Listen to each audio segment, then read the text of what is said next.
안녕하세요. 시사를 쉽고 재미있게 전해드리는 시사회 최윤진, 이준혁입니다. 네, 중간고사가 끝나고 정말 오랜만에 찾아뵙는 시사회인데요. 준혁 씨도 오랜만이네요. 그동안 어떻게 지내셨어요? 네, 저는 일단 시사회 시작하기 전에 무조건 좀 쉬어야겠다는 생각으로 집에만 있었어요. 아, 네. 저도 이렇게 푹 쉬고 돌아왔는데요. 그런데 쉬고 있는 동안 좋은 소식보다는 흉흉한 뉴스가 더 많았던 것 같아요. 그래요. 여느 때보다 지난 2주 동안 자살, 마약 등등 안 좋은 소식들이 많았던 것 같네요. 네, 우선 첫 번째 소식은 인기 연예인 주지훈 씨와 예하경 씨 등 연예인들 여러 명이 마약 투약 혐의로 입건된 사건에 대한 것인데요. 네, 이 연예인들의 마약 투약 이유가 스트레스성이 아닌 단순 쾌락이었다는 것이 충격을 더해주고 있습니다. 최근 연예인 주지훈 씨가 마약 투약으로 인해 불구속 입건되었습니다. 신인 배우 예하경, 윤서리 씨가 직접 밀반입한 마약을 투약한 것으로 알려졌는데요. 연예인이 직접 마약을 밀반입해 공급하기는 처음이어서 더 충격을 더하고 있습니다. 심지어 이들은 강남모 클럽에서 마약 파티도 수차례 열었던 것으로 알려졌습니다. 여기서 눈여겨봐야 할 것은 예전 90년대는 예술을 핑계 삼은 대마초 스캔들이었다면 2000년대 들어서는 본격적 쾌락을 위한 마약 스캔들이라는 것인데요. 일반 대중들의 모방 심리로 인해 사람들은 자신의 모델을 자신보다 한 단계 위에 있거나 유명한 사람들로 정하는데요. 그래서 유명인이 마약을 했을 때 다른 어떤 동기보다도 그것을 그대로 모방하거나 그것이 나쁜 짓이 아니라는 생각을 하게 된다는 것이죠. 또한 마약에 관한 영화들이 갈수록 많아지고 현실적이게 되는 것도 문제가 있는데요.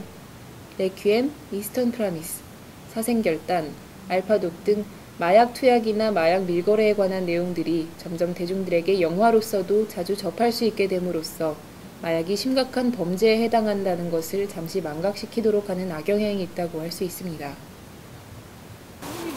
이렇게 사회의 공인으로서 일반 대중에게 큰 영향을 끼칠 수 있는 연예인이 마약을 했다는 사실은 충격적입니다. 네, 특히 이들이 1년 반 동안 밀반입한 마약이 1억 원을 넘는 것으로 봐서 관련자가 더 있을 것이라는 추측이 나오고 있고 사회적 파장이 더 커질 것으로 예상됩니다.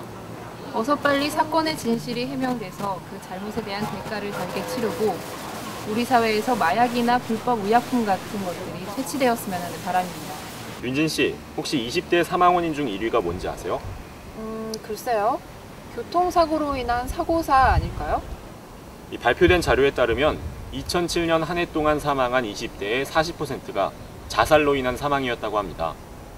지난달 강원도에서 5차례나 발생했던 연탄가스 동반 자살 사건도 이 전체 사망자 12명 중 절반 이상이 10대와 20대였다고 하는데요. 네, 정말 안타까운 소식이었어요. 한 달 안에 같은 형식의 동반 자살이 연이어 발생하는 바람에 그 배경에 대한 논란이 있었는데요.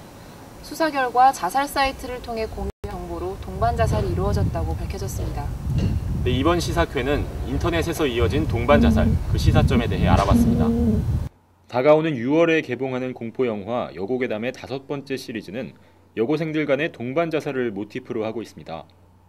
이는 최근 한국 사회를 떠들썩하게 만들었던 강원도에서 일어난 동반 자살 사건을 떠올리게 하죠.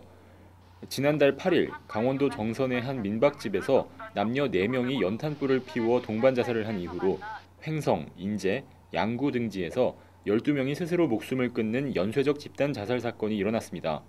이들은 모두 인터넷 자살 사이트를 통해 자살에 대한 정보를 교환하고 모방하여 자살을 결심했을 확률이 높은데요. 이 인터넷을 경유한 동반 자살 사건에 대해 좀 더 알아보도록 하죠. 인터넷상의 블로그나 카페는 자살자들을 연결해준다는 것이 가장 큰 문제입니다. 또한 인터넷은 자살에 대한 동기를 부여합니다. 단순한 호기심으로 자살에 관심을 가졌던 사람은 인터넷상에 떠도는 자살 후의 주목 효과를 보며 자살을 숭배하는 지경에 이르게 됩니다. 정부에서는 자살에 대한 정보의 유포를 막기 위해 관련 사이트를 폐쇄하고 유해 정보 차단 서비스를 확대 시행했다고 하네요.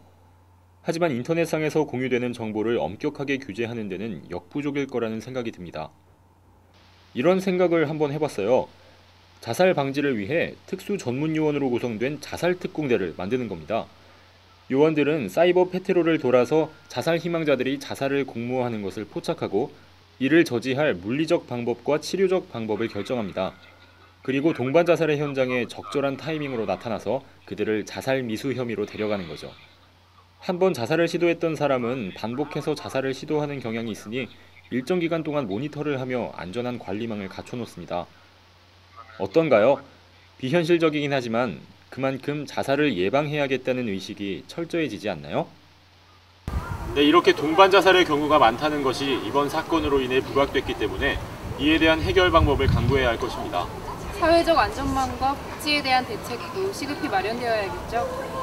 네, 이번 주 시사회에선 좀 안타까운 소식들만 전해드린 것 같은데요. 다음에는 좋은 소식으로 찾아뵐 수 있었으면 좋겠습니다. 안녕히 계세요.